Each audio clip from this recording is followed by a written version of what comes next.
बड़ी खबर पाकिस्तान और इजराइल को लेकर है, जहां पर पाकिस्तान के जो प्रतिनिधि हैं वो इजराइल पहुंचे हैं, उसी इजराइल में जिसे पाकिस्तान एक देश भी नहीं मानता है और ईरान के समर्थन पर इजराइल पर हमलावर रहता है। आखिर ऐसा क्या हुआ कि इजराइल दौरे पर जो है वो पाकिस्तान के जो लोग हैं वो पहुंचे हुए हैं, और क्या है पूरी खबर बताने के लिए पल्लवी मौजूद हैं।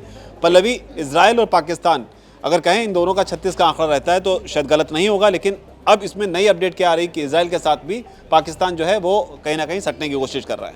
बिल्कुल, आपने सही कहा। जिस तरीके से पाकिस्तान जो है इजराइल को एक देश तक नहीं मानता, वो नहीं मानता कि इजराइल जो है कोई कंट्री है, नक्शे पर नहीं मानता। अब इतिहास में ऐसा पहली बार हुआ है जब पाकिस्तान और इजराइल के बीच गुप्त वार्ता हुई है, और ये इस गुप्त वार्ता में जो है वो पाकिस्तान के फील्ड मार्शल आसिम मुनीर जो है वहाँ पर पहुँचे और खुफिया एजेंसियों के साथ बातचीत की, और उस खुफिया एजेंसी मौसाद के वरिष्ठ अधिकारियों से भी उन्होंने मुलाकात की है। इस बैठक में अमेरिकी CIA के अधिकारी भी वहां पर मौजूद थे, यानी कि हम कह सकते हैं कि कहीं ना कहीं अमेरिका जो है इस बैठक के लिए पाकिस्तान को अग्रसर किया, यानी कि पाकिस्तान को जो है इजराइल भेजने की जो है वो अपील की होगी। कहीं इजराइल और पाकिस्तान के बीच की अगर कोई कड़ी है तो यहाँ पर हम अमेरिका को मान सकते हैं। बिल्कुल बिल्कुल।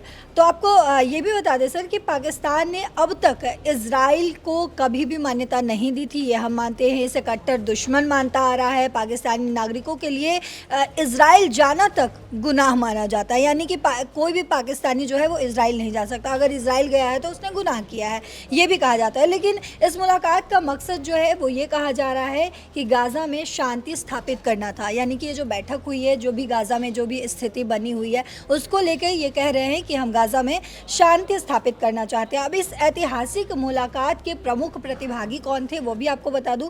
दरअसल इसमें पाकिस्तान के फील्ड मार्शल आसिम मुनीर, जो मैंने बताया भी, इजराइल की ओर से मौसाद के टॉप अधिकारी थे, और अमेरिका की ओर से भी CIA के प्रतिनिधि वहां पर मौजूद थे। इसके अलावा और भी मुस्लिम देश जैसे कि मिस्र, अजरबैजान, तुर्की, इंडोनेशिया, ये भी जो है अपने जो लोग हैं या फिर अपने कैंडिडेट्स जो है वहाँ पर भेजे हुए थे, और एजेंडा इसका साफ था, ये कि गाज़ा में शांति व्यवस्था कायम करना।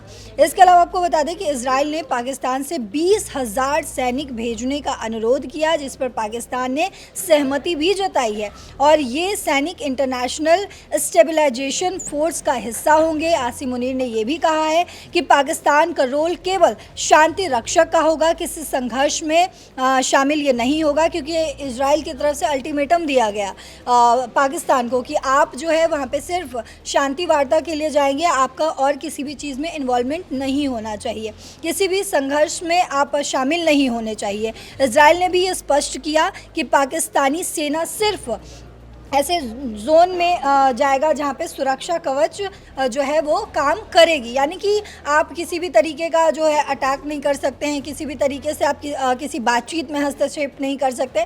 यानी कि आप अगर हमारे देश में आए हैं तो सिर्फ शांति व्यवस्था की यहाँ पर बातचीत होगी। मतलब जिस मकसद के लिए आप आए उसी मकसद पे रहें, अगर आपने कुछ भी संदिग्ध हरकत करने की कोशिश की तो इस पर इजराइल की नज़र रहेगी। बिल्कुल बिल्कुल। साथ ही आपको ये भी बता दें कि इस वार्ता में, इस बातचीत में चर्चा जो है वो गाज़ा में शांति स्थापना पर केंद्रित रही, ऐसा बोला गया है, ऐसा माना जा रहा है। पाकिस्तानी सैनिक इजराइल और उग्रवादी गुटों के बीच बफर फोर्स के रूप में तैनात होंगे, ये भी कहा गया। हमास से हथियार वापस लेने की जिम्मेदारी पाकिस्तान और अन्य मुस्लिम देशों को सौंपी गई है। तो ये एक बड़ी जानकारी इसमें यह है कि हमास से जो हथियार वापस लेने की जिम्मेदारी है वो पाकिस्तान और भी जो तुर्की और अजरबैजान जैसे देशों को जो है वो सौंप दी गई है। इसके अलावा जो बड़ी जानकारी है वो ये है कि गाज़ा के पुनर्निर्माण और संस्थागत पुनर्गठन को आसान बनाने पर भी बात इस मीटिंग में हुई। एक खुफिया सूत्र के हवाले से ये जानकारी सामने आई कि एक अस्तित्व रक्षा सौदा बताया गया है इसे। उन्होंने ये कहा है कि ये पश्चिमी सुरक्षा सेवा के बदले में आर्थिक राहत और वैश्विक वैधता का समझौता है। और आसिम मुनीर ने बैठक के दौरान ये जोर देकर कहा कि पाकिस्तान का योगदान मानवीय आधार पर रहेगा और ना कि किसी सैन्य टकराव में। मौसाद अधिकारियों ने पाकिस्तान की भूमिका की सराहना की है और कहा है कि मुस्लिम दुनिया से विश्वास बहाली का कदम है। ये तमाम चीज़ें जो है, ये तमाम बातें जो है वो हुई तो है, लेकिन ये ग्राउंड ज़ीरो पर अगर हम जाकर देखें तो ये कितना इम्प्लीमेंट होगा, ये भी कहीं ना कहीं अभी भी एक बड़ा सवाल बना है, क्योंकि मीटिंग जो है वो हो चुकी है। और मीटिंग का अगर हम सार समझे तो वो ये है कि गाज़ा में शांति व्यवस्था की बात ज़रूर की गई है। पाकिस्तान जो है पहली बार इतिहास में इजराइल पहुंचा, उसी इजराइल जिसको वो एक बार को भी आज तक किसी देश के रूप में नहीं मानता है, वो किसी वर्ल्ड मैप पे इजराइल को मानता ही नहीं है। अब इजराइल से जाकर उसी नेतन्याहू से जाकर वो बातचीत कर रहे हैं, और बातचीत के दौरान नेतन्याहू जो है वो सीधे तो नहीं कह सकते, लेकिन घुमाकर उनको जो है वार्निंग भी देते हुए नजर आए फील्ड मार्शल आसिम मुनीर को। तो इस तरीके से हम कैसे, और इन तमाम चीज़ों के पीछे हम देखें तो अमेरिका कहीं ना कहीं है, क्योंकि इस बैठक में भी जो है अमेरिका की तरफ से CIA के प्रतिनिधि वहाँ पर मौजूद थे। इसके अलावा जो 20,000 सैनिक भेजने का अनुरोध किया गया उसमें भी अमेरिका की अगुवाई जो है वो शामिल है। तो इस मुलाकात का जो है प्रमुख प्रमाण ये है कि पाकिस्तान ने गाज़ा में शांति बल के तौर पर सैनिक भेजने पर हामी भर दी है। इसराइल ने दोहराया कि ये सैनिक केवल शांति व्यवस्था में मदद करेगी, किसी लड़ाई में नहीं।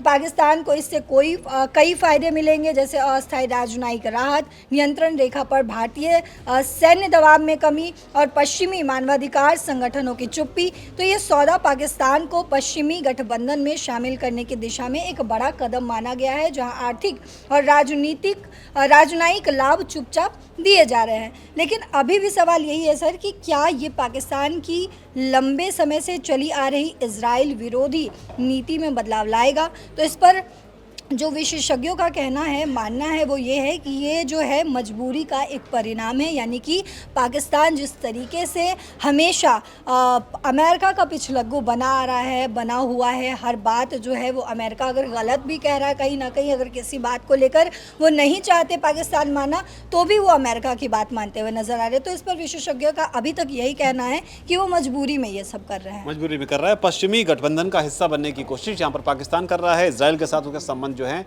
वो बिल्कुल भी अच्छे नहीं है, लेकिन इजराइल जो है वो अमेरिका का दोस्त है, भारत का भी दोस्त है इजराइल वैसे, और पाकिस्तान जो है वो भी अमेरिका का दोस्त है। और जहाँ तक आपने कहा कि पाकिस्तान जो है अमेरिका का पिछलग्गू, तो पाकिस्तान की वो औकात नहीं है कि वो अमेरिका को किसी भी लिहाज से क्वेश्चन कर सके। लेकिन यहाँ पर एक नई डेवलपमेंट ज़रूर हुई है, जहाँ पर 20,000 सैनिकों को भेजने की बात जो है, पाकिस्तानी सैनिकों को भेजने की बात जो है वो सामने आ रही है। ट्रंप जो है गाजा पीस टॉक में उसके केंद्र में है। अब देखना होगा कि जो वादा पाकिस्तान ने किया है इजराइल से उसे कितना निभाएगा, क्योंकि पाकिस्तान की करनी और कथनी और उसकी फितरत में हमेशा से ही खोट देखा गया है। तो वो खोट यहाँ पर भी नजर आएगा या नहीं नजर आएगा, ये तो वक्त बताएगा। फिलहाल इस रिपोर्ट में इतना ही। आपकी जो भी राय हो नीचे अगर कमेंट सेक्शन में से आप ज़रूर लिखें। धन्यवाद।